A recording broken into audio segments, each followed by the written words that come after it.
On commence aujourd'hui avec une belle histoire. Fidèles à leur tradition de perdre contre les derniers, le Stade Rennais a offert 3 points ce week-end à Lyon. Et nos Rennais ont continué dans cet élan humaniste quelques heures plus tard. Attristé par la situation en Palestine, Bourigo a sauté dans un avion direction Gaza pour être docteur dans les rares hôpitaux encore en fonctionnement. Non mais vraiment, c'est des vrais humanitaires ces gens-là, qu'est-ce que c'est beau quand même. Bon, peut-être que c'est un peu du bidon cette information, c'est juste pour chambrer Rennes, mais vous allez voir qu'à la fin de la vidéo, il y a quand même de belles choses qui se sont passées ce week-end. Salut tout le monde et bienvenue dans Actu Réfractaire. Nouvelle semaine, aujourd'hui nous allons faire le point sur la situation en Palestine. Et si tu ne veux rien louper de l'actu, pense à t'abonner.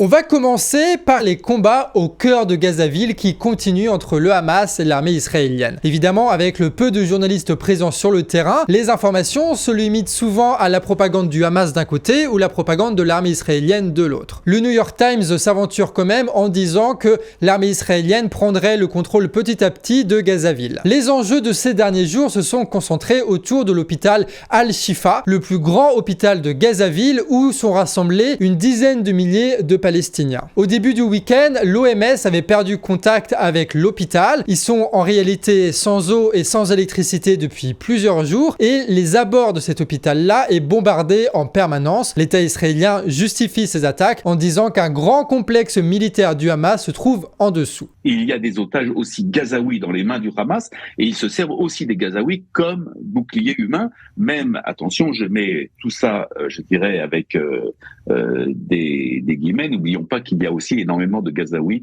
qui ont participé au massacre du 7 octobre dernier. Ouais, c'est ce genre de discours-là qui est tenu, donc un terroriste pour 1000 otages, ils sont vraiment très très forts les gars. Un reportage un peu plus sérieux de TV5 Monde explique la situation et donne la parole à un médecin de Médecins du Monde. Nous pouvons réellement voir la fumée autour de l'hôpital. Les Israéliens ont frappé tout autour et ils ont frappé l'hôpital à plusieurs reprises.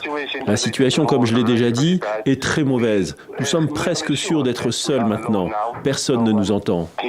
Une situation critique au point où l'administration états-unienne elle-même demande à l'État israélien de calmer un petit peu sur les bombardements et de ne pas viser les civils. Comme d'habitude avec la diplomatie états-unienne, ils demandent mais ne font pas de menaces plus que ça si l'État israélien ne le font pas. Donc c'est un peu la diplomatie de s'il vous plaît, soyez gentils, mais si vous l'êtes pas, on va continuer à vous armer sans problème. En tout, l'OMS a compté 137 attaques de l'État israélien contre des hôpitaux ou des ambulances depuis le 7 octobre.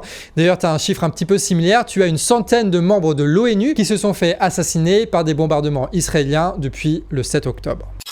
Mais il n'y a pas qu'à Gaza que la situation est toujours plus désastreuse. Ce samedi 11 novembre, le ministre de la Défense israélien, Yoav Gallant, a déclaré que si le Hezbollah entrait en guerre, ce serait la population libanaise qui en paierait le prix et que ce qu'ils ont fait à Gaza, ils peuvent encore le faire à Beyrouth. Je vois déjà les civils de Gaza marcher avec des drapeaux blancs le long de la côte et se diriger vers le sud.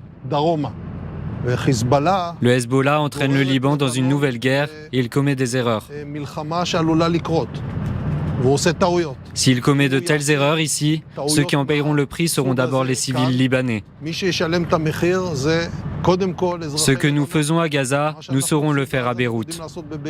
En admettant par là même, si on suit sa comparaison, que c'est la population gazaoui qui paye pour les décisions du Hamas, contrairement à tout ce qui a pu être dit jusque-là. Sachant que, juste pour info, le Hezbollah ne dirige pas le Liban. C'est une république parlementaire, confessionnelle, mais aussi un régime instable. Parce que rongé par la crise économique depuis 2018, par la corruption, et subit encore les conséquences des deux explosions qui ont eu lieu au port de Beyrouth en 2020, responsable de 70% des importations du pays. Cela dit, si le Hezbollah n'est pas le gouvernement, ce parti politique dispose d'une puissance militaire financée par le régime iranien qui, selon les analyses, est supérieure à celle de l'armée libanaise régulière. Malgré le fait que début octobre, le chef du Hezbollah a déclaré en meeting ne pas envisager l'entrée en guerre. Malgré le fait que la semaine dernière, le conseiller principal de Joe Biden, en visite surprise à Beyrouth après la mort d'une famille libanaise sous une frappe de Tsahal, soit venu discuter avec le président du Parlement libanais pour rétablir le calme à la frontière sud du Liban. Depuis le 30 octobre, l'armée israélienne et le Hezbollah tirent de plus en plus profondément dans leurs territoires respectifs en utilisant de nouvelles armes toujours plus puissantes. Le Hezbollah a tiré pour la première fois des missiles anti-chars sur une communauté israélienne dimanche, blessant grièvement des employés employés des services publics. L'armée israélienne change de statut de sécurité la frontière nord du pays en évacuant encore plus de civils alors que les sirènes d'alarme aérienne sont étendues dans le nord d'Israël de plus en plus souvent ces 2 dernières semaines. Depuis ce matin, l'armée israélienne a déclaré avoir identifié 15 tirs en provenance du Liban dans l'heure écoulée et les systèmes de défense en ont intercepté 4. Cela dit, il y a peu de chiffres qui ont été publiés pour qu'on se rende compte de l'ampleur du conflit, des pertes et des morts. Al Jazeera estime que des dizaines de personnes ont été tuées, pour la plupart des membres du Hezbollah. Il rapporte la mort de plusieurs journalistes internationaux,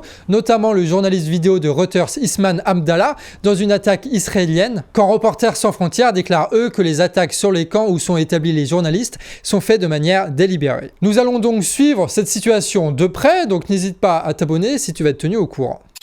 Toujours international, Netanyahou a déclaré samedi qu'il s'opposerait au retour de l'autorité palestinienne à Gaza qui était en place avant la victoire du Hamas. Pour lui, dans la bande de Gaza, il faudrait quelque chose d'autre. Et en attendant ce quelque chose d'autre qui tombera du ciel un jour ou l'autre, tu as l'armée israélienne qui maintiendrait le contrôle de la sécurité, contredisant ainsi les positions états-uniennes. Le secrétaire d'État états-unien Anthony Blinken a déclaré que lorsque la guerre prendrait fin, Gaza devrait être unifié à la Cisjordanie occupée sous l'administration de l'autorité palestinienne. Il a insisté sur le fait qu'Israël ne devrait pas réoccuper la bande de Gaza. Netanyahou vient donc de clarifier quelque chose qui était rendu évident ces derniers temps par la multiplication des drapeaux israéliens érigés par des soldats de l'armée israélienne sur les bâtiments civils comme militaires. On voit donc devant nos yeux une progressive conquête de la bande de Gaza. Il y a eu de très nombreuses manifestations et de très nombreuses actions ces derniers jours. Après Barcelone et l'Angleterre, c'est Gênes en Italie où il y a eu des blocages quant à l'exportation d'armes vers Israël directement dans les ports.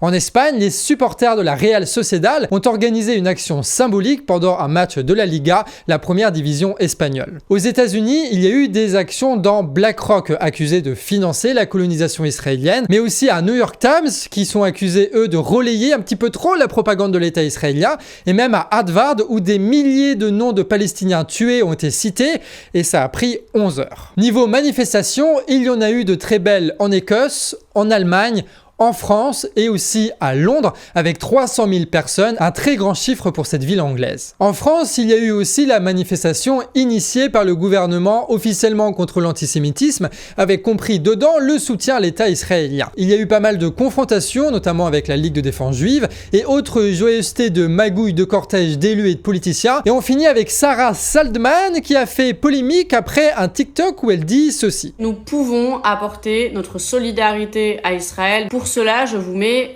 en image pour que vous voyez ce qu'il faudrait et précisément combien ça coûterait. Pour faire un don, c'est très simple et en plus, vous bénéficiez d'une réduction dans la mesure où il y a un CERFA. Ce qui voudrait dire qu'une partie de la déduction d'impôts, donc du budget de l'État français, sert à financer l'armée israélienne. Alors évidemment, officiellement, ce n'est pas l'armée israélienne, mais des associations qui soutiennent concrètement, directement, eux par contre, l'armée israélienne. Et c'est là-dessus qu'on termine cette quotidienne. J'espère que ça vous a été utile. Si c'est le cas, n'hésite pas à t'abonner. Et si tu veux soutenir la chaîne, rien de plus simple, en mettant un commentaire, ça nous aide beaucoup par rapport à l'algorithme, tu connais. Et si tu as un petit peu d'argent et tu veux que Actu Réfractaire continue et puisse se développer dans ces prochains mois, eh ben nous avons un Tipeee qui nous garantit notre indépendance. J'ai coécrit cette quotidienne avec Déby et c'est Pixelmore qui a monté cette vidéo, sachant que c'était un peu la galère. Il y a eu de la buée qui est rentrée dans l'objectif parce qu'on n'ouvre pas suffisamment la porte et qu'il fait froid et que parfois, c'est vrai, parfois il pleut en Bretagne. Mais c'est pas tout le temps non plus, quoi. Je veux dire, ça arrive des fois qu'il pleut. Bref, on se retrouve donc demain vers 18 h et à la prochaine.